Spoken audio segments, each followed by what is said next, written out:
The world we live in is full of things we don't understand. Being the curious humans that we are, we naturally try and seek these things out. Doing so has led us to remarkable discoveries and inventions that we never could have imagined 100 years ago. We have defeated disease, built to the sky itself, and even created machines that could take us beyond the clouds and into the stars.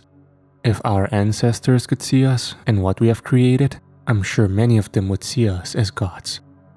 Our innate curiosity and lust for knowledge has not always led us to greatness, however. True evil and darkness have also been uncovered in humanity's conquest of knowledge. And in the end, I fear this evil will be our doom. I do not say this from the standpoint of a great philosopher who has sat and simply pondered things either. No, I say this because I have seen it, experienced it. I was part of it. The event I'm about to relay to you is true in its entirety. This I swear. I feel certain that this will fall on deaf ears, and many of you will believe this to be just another spooky story meant to give you cheap thrills. But I promise you that this is neither my intent nor my purpose. The purpose of this story is to simply warn you of what lurks beyond the veil of what we can see and understand, to show you what awaits you in the darkness. Even if myself don't understand it, what I'm about to tell you has happened, and I feel certain it will happen again. In 1971, a not-so-well-known scientist began preparations for an extremely secretive project known simply as the Harbinger experiment. I would like to keep the identity of the scientist a secret for personal reasons, so throughout this recounting, I will refer to him as Zimmerman. Zimmerman's background is unclear at best beyond 1971. All that is known about him before that time is that he had grown up somewhere in Maryland with a strange fascination of the occult and supernatural. This later made him an outcast among his fellow scientists due to how scoffed upon the metaphysical was and still is at the time. Zimmerman's opinions concerning the otherworldly were not the sole cause for him being an outcast though. It was his methods that made him widely unaccepted among his peers. Zimmerman was well known during his time for being ruthless and cold beyond measure. He never cared about the means. All that mattered to him was results. And if he predicted the results to be valuable enough, anything would be worth obtaining them. It was this insatiable and brutal lust for the truth that made him feared among those that knew of him, and the few that knew of him and didn't fear him believed in him and followed him and his work closely. The word Harbinger itself has such a mysterious and intimidating taste to it. Maybe it's the way it rolls from our tongues, or maybe it's simply due to its association with the project. But the word always seems to carry a certain amount of doom with it, which would make sense. The word itself means to warn or forebode. I can't imagine Zimmerman's reason for giving the experiment this title, but in retrospect, it fits perfectly. Zimmerman came to a select few, me being one of them. He told us he was working on something big, and that he needed people who could keep confidentiality and not spread idle gossip of his work. While he did not fully trust some of us, he did know that we were professionals and that for some reason or another, we were all in dire need of employment. I had worked at the local clinic as a doctor, but I was caught stealing medication and was promptly fired. This left a very dark mark on my resume, so work was hard to find. I was also a native to Alaska and lived near where the experiment would take place, so I guess you could say I was a convenient choice. As you can imagine, I jumped at the opportunity. It was hard not to when I saw the payout. 15 of us were hired in total. Some were colleagues of his that has been working with him for a while. Some were maintenance workers, and a few were hired as private security. I was the only medical professional to be hired. It is still a wonder to me how he even attained the funds necessary for this experiment. I would not be wholly surprised if his financing was not entirely legal. But legal or not, I needed the money, and he was paying. Looking back, it's a decision I have come to regret. After Zimmerman obtained his money, he used it to buy a relatively large plot of land deep in the frozen wilderness of Alaska. And upon that piece of land, Zimmerman built a concrete structure, not dissimilar to a bunker in fact. The sole difference being that its goal was to keep any potential damage contained within the structure rather than keeping it out, as he put it. Most of the structure dug underneath the earth, which had the effect of making the underground complex seem so much smaller than it really was from the outside, as would be expected. There was only one way of entering and leaving the underground structure, and it was via a ladder that led from a small unassuming concrete building on the surface, which I will refer to from now on as the entrance building for convenience, to the network below. After everyone had gone to bed at night, the hatch that contained the ladder would be sealed off with a very large and thick metal lid. Zimmerman was very strict about this. Located not too far away from the entrance building was a series of wooden cabins that would serve as the sleeping quarters for the staff Zimmerman had hired. Compared to the entrance building standing on the surface, the underground system was massive. At the center of the complex was the control room. This is where all the facility's electronics and such were linked to. This included security cameras, lights, and door controls. Consoles, monitors, and computers lined the walls of this large central chamber. This is also where the ladder in the entrance building connected to in the underground complex. Connected to the control room were 3 doors. One led to a smaller room that served as the infirmary, another door led to a break room, and the last door led into the hallways. The hallways are where the complex began to feel extremely eerie. They were for some reason laid out in an extremely confusing scheme that led in circles and to complete dead ends. These hallways made up a vast majority of the complex, and it would be very easy to get lost in the maze if you were unfamiliar with the complex. But if you knew where you were going, you would find yourself standing before one of the 3 8x8 foot rooms before long. Each room had a camera hooked up to one of the corners of the room, and all 3 of those cameras were connected to a corresponding monitor in the control room. Cameras were also scattered throughout the hallways so that whoever was watching their corresponding monitor could see anywhere they wanted to, when they wanted to. Thick metal doors stood at the entrance to each of the 3 8x8 foot rooms, and in order to open them, you would need to enter a 4-digit code into a panel located near the door. I remember when I first arrived at the complex, how badly the hallways frightened me. I have always been claustrophobic, you see, and those hallways were so very narrow. The noise, or more accurately, the lack of noise, was also a tremendous source of fear for me in those bleak, narrow hallways. It was always so unnaturally silent, as if the entire world had stopped moving. It really made you feel like you were trapped down there. Thankfully though, I only rarely ventured into those hallways, for I was the only medical professional in the facility, and I had virtually no reason to go into them. In the beginning, I found it so peculiar that Zimmerman would ask for a medical professional like me on a project like this, but by the time it was all over, I understood why. The official purpose of the Harbinger experiment was to test and observe the effects of extended isolation on the human mind. This is what was listed on reports being sent out, at least. But unbeknownst to all those who were not participating in the project, excluding the subjects, the true purpose was much darker. Like I said before, Zimmerman had always had an obsession with the occult and supernatural. He sought to prove himself to those who didn't believe in him. He wanted physical proof that the supernatural was a real phenomenon, and he wanted to be the first one to attain said proof. The true purpose of the Harbinger experiment was to find proof of the metaphysical, a world we could not see. The thought of doing this was naturally a tad bit daunting and even scary, but it was Zimmerman's method of doing so that was truly terrifying. Zimmerman believed that he would be able to open a portal between worlds momentarily, allowing 3 random entities to cross over to our world. And each one of these beings would be trapped within one of the 3 rooms. Zimmerman had the theory that any entity would try and latch onto the nearest living thing that had the capacity for it. He wanted to use this technique to trap a spirit in a physical form by allowing it to enter a living being that had been injected with compound mixture of Zimmerman's creation. In theory, this compound would keep the entity from simply leaving whatever it was attached to.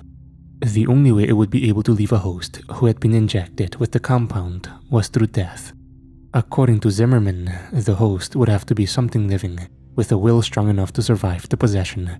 And there is only one known species that possessed the amount of will required for this: humans.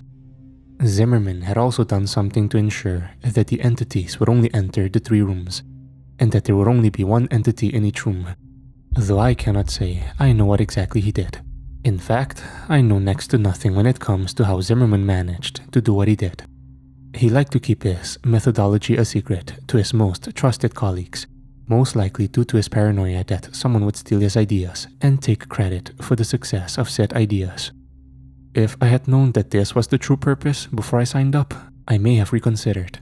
But Zimmerman decided not to tell us until we were all gathered at his fortress. Even if any of us wanted to leave, I doubt we would have been allowed to do so. The security team Zimmerman had hired was loyal to him and the payout. It is not likely that Zimmerman had given them the order to now allow anyone to leave. There were 3 different subjects included in the experiment. All were native to Alaska, and each one was lured into the project under the belief that they would be participating in a harmless study of the effect of isolation on the human mind, as I mentioned before. Which is why none of the subjects objected when they realized that they would be confined to one of the 3 rooms that I mentioned earlier. The first subject was a young man. He was apparently out of work and desperately needed the money that had been offered for participating in the study. The second was a woman. By looking at her, I could tell she was an addict of some sort. The third and final subject was an older man, a drifter if I had to guess. One thing that they all had in common was that none of them had any family or friends left. In short, no one would miss them, which is why they were chosen for the project.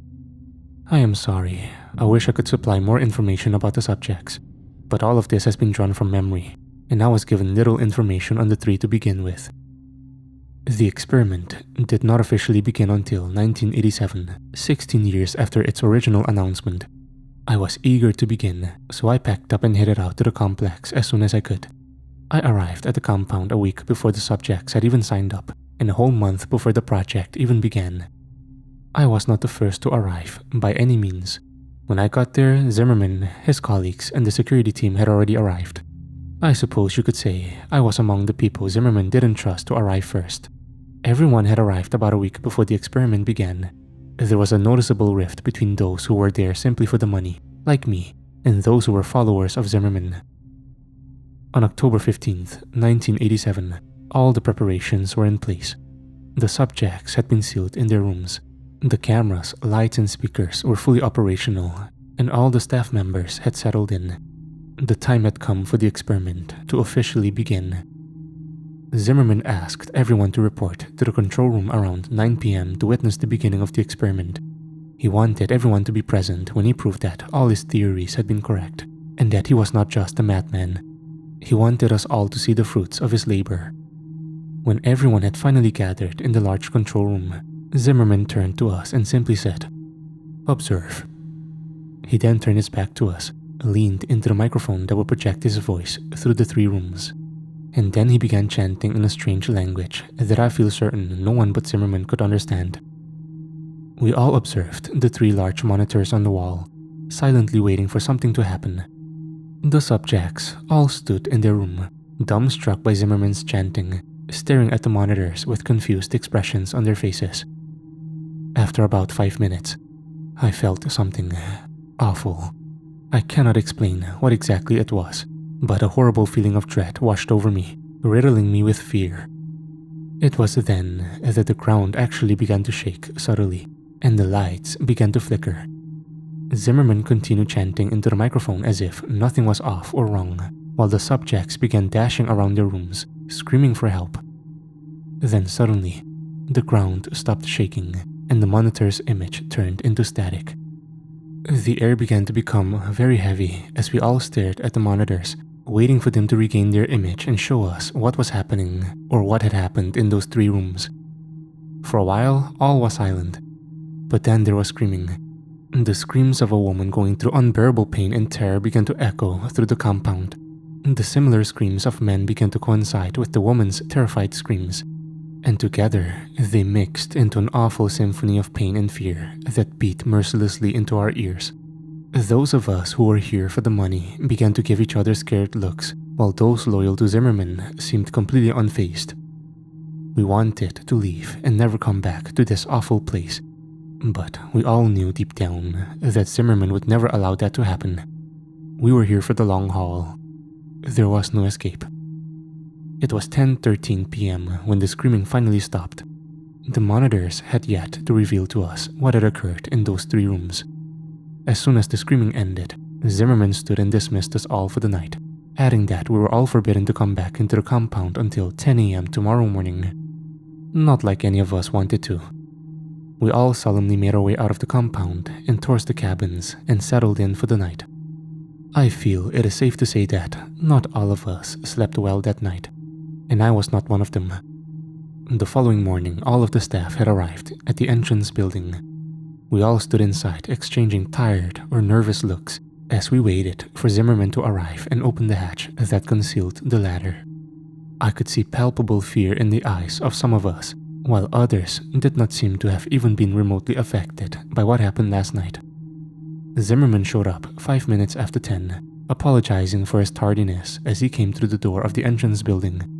He opened the hatch and, without any hesitation, began descending the ladder downwards into the black abyss.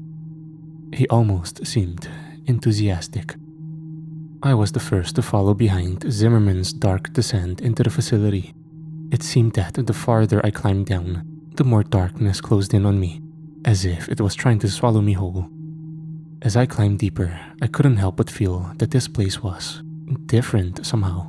While before there was only the unsettling concrete hallways and rooms, now there was something else. Something made the eerie feel so real and personified.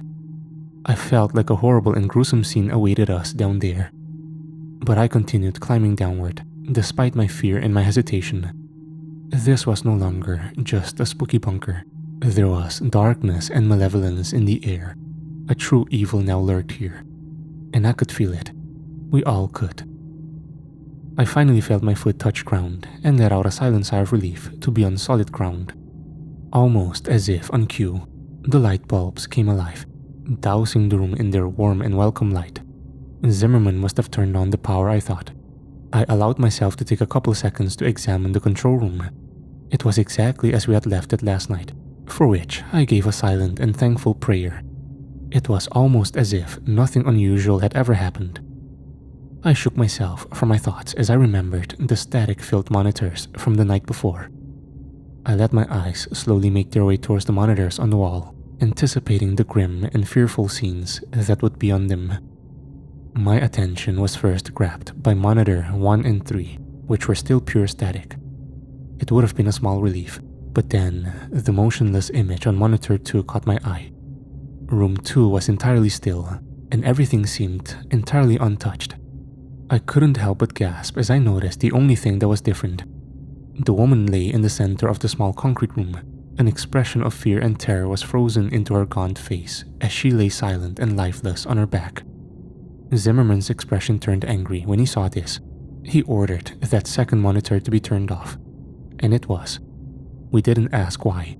It's not like any of us wanted to see the dreadful scene any longer. He also ordered that if the images in monitors 1 and 3 didn't return within the next 2 hours, the security team would be sent to investigate the rooms. The security team nodded after hearing this. They made it seem as if they had no fear, but I could see it in their eyes. The subtle loud tick-tock of the clock was the only sound that echoed through the control room while I stared at the monitors. An hour and 50 minutes had gone by, and static was still at that occupied monitor 1 and 3. All of the other staff members were working, except me. This was due to the fact that the project had been completely injury-free thus far, so I essentially had nothing to do but wait for someone to hurt themselves. Zimmerman, a couple of his colleagues, and I were the only ones that occupied the room. They quietly chatted amongst each other on the other side of the room, while I spent my time reading and pondering the situation I currently found myself in. I had clearly made a mistake coming here. The corpse lying in room 2 was evidence enough of this, and God only knew what awaited us in rooms 1 and 3. My thoughts were soon interrupted as monitor 3's image returned. The clear image now displayed on the screen made everyone's eyes noticeably widen. What was displayed on the monitor was horrifying. A humanoid thing stood in the center of the room, staring directly at the camera, unmoving. It was wearing the jumpsuit that Subject 3 had been issued, but this clearly wasn't the same man that had entered the room. What caught my attention first was its eyes. They were solid black and twice the size of normal human eyes. They seemed so so endless and so cold. Its head had also grown with the eyes in such a symmetrical and unsettling manner. The being had also shed all of their hair it once had, and even from the monitor, I could see how unnaturally smooth and clear its skin was. It had also seemingly grown in height and stature, which could be seen in the fact that the jumpsuit was now obviously far too small for its wearer. Its limbs had grown especially long. Its arms hung almost as low as the creature's knees. What we were looking at was in no way the same man we had sent inside. Fear. Fear was all I felt as I continued to stare into the monitor at the thing in the room. And my fear seemed to be shared by those around me, which made me feel kind of good. It may sound awful, but it was a bit satisfying to see that Zimmerman and his colleagues could feel fear too. But at the same time, it was worrying because this showed that this wasn't part of Zimmerman's plan. Something had gone wrong. We all stared into the monitor at the thing, despite our fear. It was almost as if we were in a trance. My already spent fear began to grow and spread rapidly through my body as I became lost in the creature's eyes, trapped in its terrifyingly hypnotic gaze. After what felt like forever, I managed to break eye contact with the creature and divert my attention from the monitor. And when I did so, I felt my fear levels drop considerably. After a short while, Zimmerman ordered his security team to make their way to Subject 1's door, just as he said he would do. The security team left without question, armed only with batons and pistols. I focused my attention on watching the men progress through the hallways towards Subject 1's room via the cameras. Even through the not-so-high-quality cameras, it wasn't hard to tell that these men were afraid of what awaited them. Their heads were downcast as they walked. They didn't possess the same confidence within them that they did when this project began. They looked like scared boys being sent off to a terrible war. Eventually, they made it to the door. We had perfect vision of them and the door via the hallway camera. One of them said something through one of their walkie-talkies and made a motion towards the camera. In response, one of Zimmerman's colleagues buzzed the door open. The men already had their pistols out by the time the button was pushed. Slowly, the door began to open. We all watched eagerly as the men began to approach the door, guns aimed inside. Suddenly, and without warning, there was a loud shriek.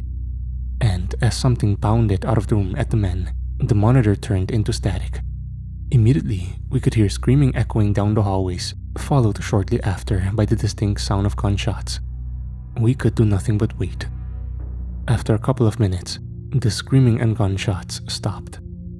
We all waited and prayed, hoping that whatever bounded at them from the room would not be the one to return to the control room.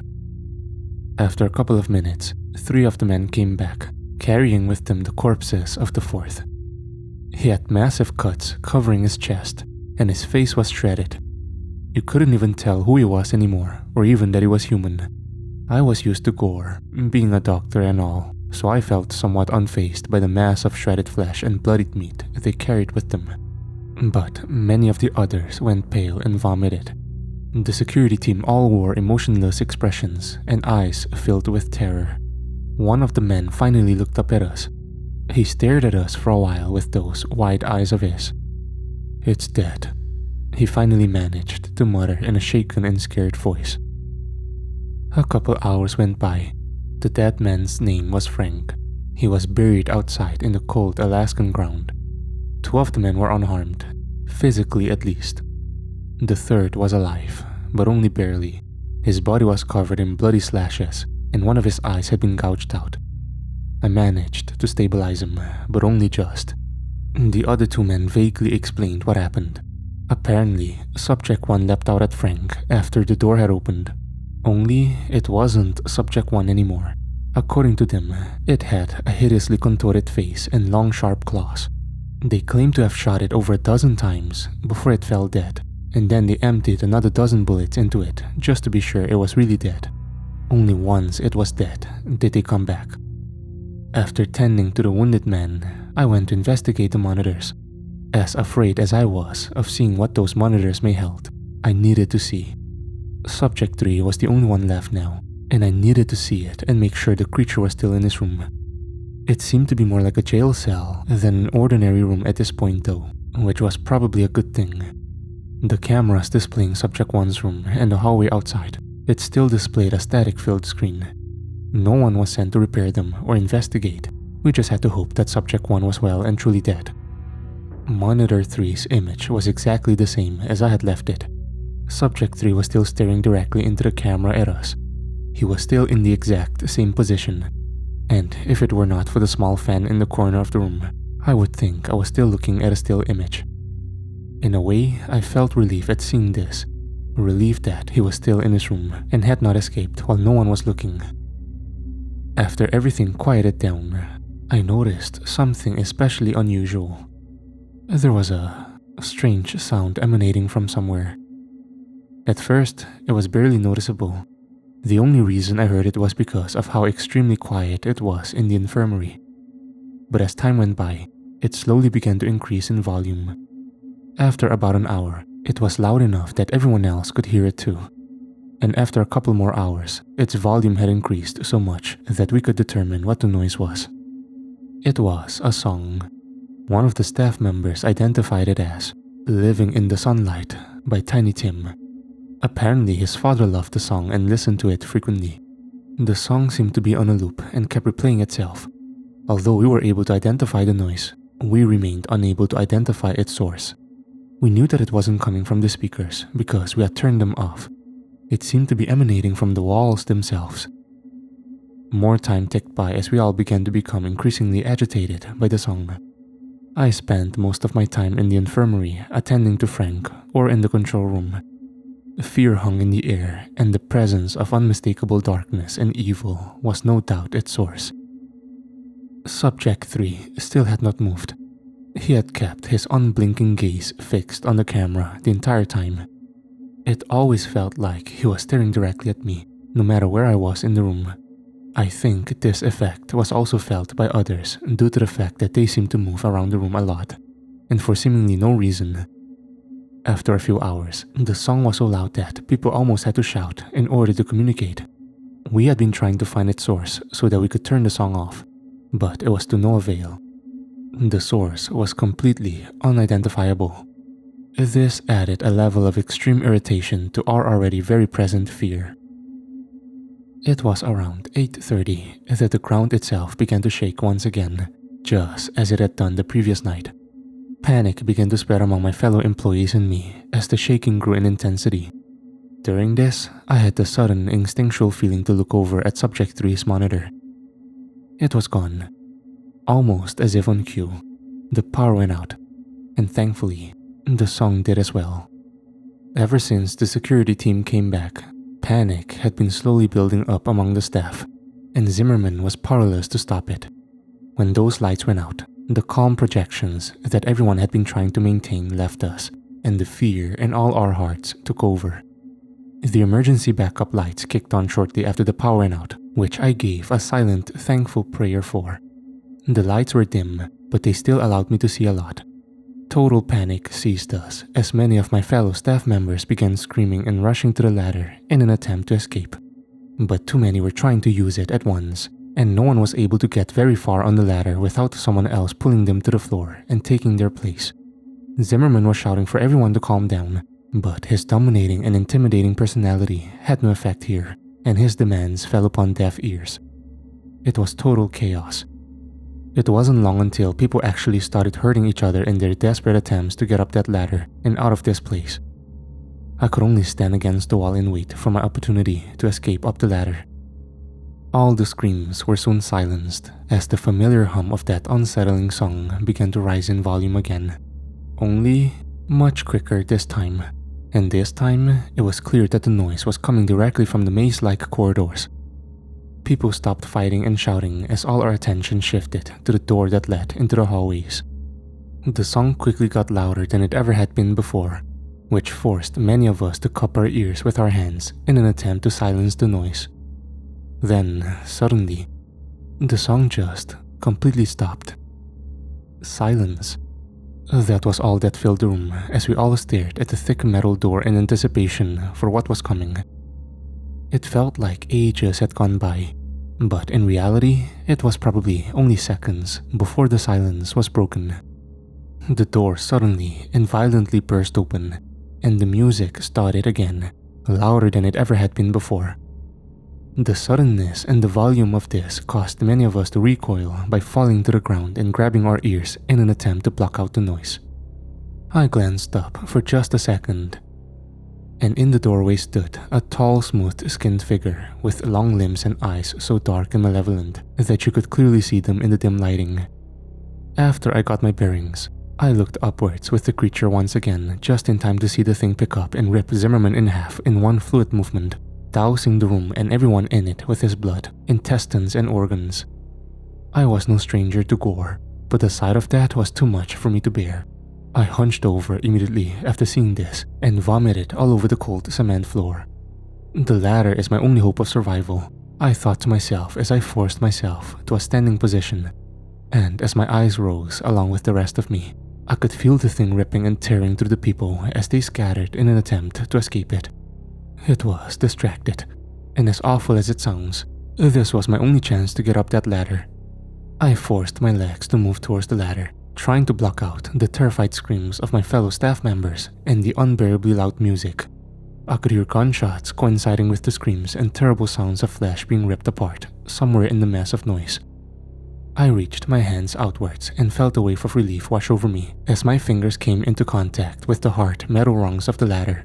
I gripped them and began to climb upwards as quickly as I could in my disoriented state, all the while praying that the monster wouldn't see me and pull me off the ladder and back into the slaughter. It felt like, at any moment, I would feel one of its smooth hands wrap around my ankles and pull me to my death. But I eventually made it to the top. There was no question in my mind. I had to close the hatch and seal that thing down there, even if it meant certain death for my colleagues. I could not allow that thing to escape. I gripped the thick metal lid and began to push with all my might in an attempt to seal the underground complex off. Despite how dense and sturdy it was, the lid was surprisingly easy to move and didn't take very much effort to push it over the hatch, even in my weakened state. In seconds, the hatch was completely covered by the dense metal lid. I collapsed on my side and began to vomit some more as exhaustion overtook me. And as I lay there, I realized something. Aside from my labored breaths, the only thing I could hear was the faint echo of that song from down below. I felt as though I would lose more of my sanity if I continued to lay there and listen to that song. So I once again forced myself to my feet and began to make my way to the wooden lodge I had stayed in the previous night. It was where I had left my baggage and also where I had left the keys to my truck. Of the 15 staff members that took part in that forsaken experiment, I am the only one who survived. I have never returned to the awful place where all of this happened, and I don't intend to. The project was very secretive, and Zimmerman was the only one who knew all the details of it. And as far as I know, no one is aware of my involvement aside from me. In fact, I am probably the only one who knows what the Harbinger experiment truly was, let alone what actually happened. By now, you are probably wondering why I have told all of you about something none of you should be aware of. Maybe you're expecting me to give a speech about not messing with things you don't understand, or something along those lines. I hope not, for I have no speech to give or lesson to impart. I began hearing a noise earlier today. Almost immediately, I recognized the noise as a very haunting and familiar song. I didn't even try to trace it to its source. I knew it would be pointless. And as the day has progressed, the song has increased in volume. It's loud enough now that I can very clearly make out the lyrics. I am completely unable to escape Tiny Tim's voice. It has followed me everywhere I have gone. Subject 3 is coming for me, and I know my time left in this world is extremely limited now. I guess you could say I just wanted to tell the tale of the Harbinger experiment before it was lost forever. I hope that you will take some lesson from what I have recounted to you, but I think we both know you won't. Let's be honest, you don't believe a word of what I've just told you. And I don't blame you. I wouldn't believe me if I were you. To you, this is nothing more than something to get your cheap thrills from. You were probably mindlessly surfing the internet when you clicked the link and found yourself here, wherever here may be, hearing this story. And to be honest, I don't care if you believe me or not. Even if you do, It probably won't stop you from trying to uncover the truth of a darkness that a few of us have ever seen. It certainly never stopped Zimmerman. If you want a lesson, look at what happened to him when he went seeking the truth. I pray that none of you will ever discover this truth. I pray that none of you ever have to see the evil I have seen. I hope you all get to live in ignorance of what lies beyond the veil of what we can understand. It's here now. I can feel its black eyes burning into me just as I could all those years ago. I am as much to blame as Zimmerman is for the monstrosity that is now free to roam the world, even if I was not the one to create it. I'm sorry. Please forgive me.